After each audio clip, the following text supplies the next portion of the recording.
Hello everyone. I want to take a few moments here and introduce you to a new vehicle I've engineered in the game Space Engineers.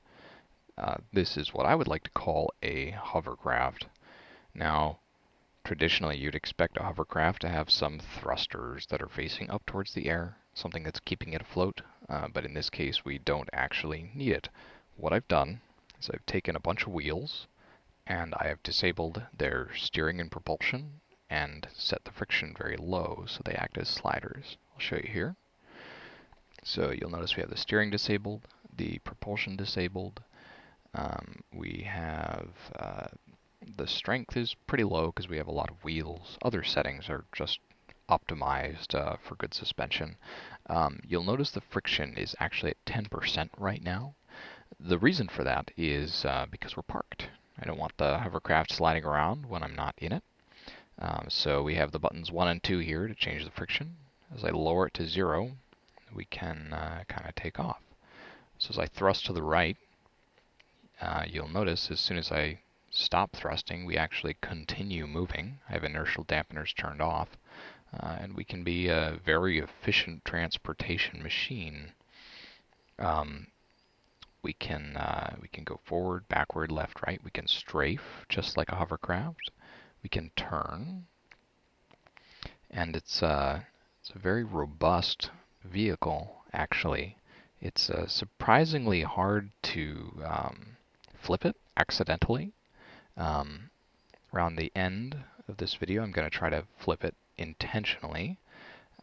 But as you can see, we can get going pretty fast, and we stay pretty stable, even though we're going over these large hills and bumps. And it's pretty controllable too. If you ever find that you're going a lot faster than you want to slow down, you can do as I've done just now and turn on the friction a little bit. So we've set it to 5% for a nice gradual slowdown. If we set it too high, we'd end up catching on the ground and spiraling out of control. So I like to have it pretty low, like 5-10%. Yeah, I'm pretty much just going to use this for ground transportation. It's a pretty nice vehicle because of its fuel efficiency.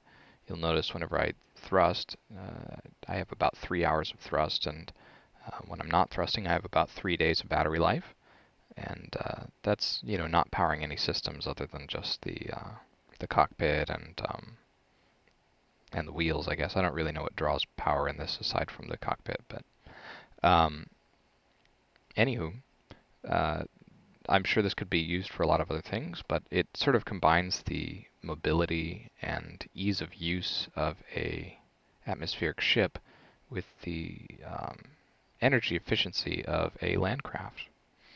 And you can even take it over some pretty crazy terrain too, without risking too much damage.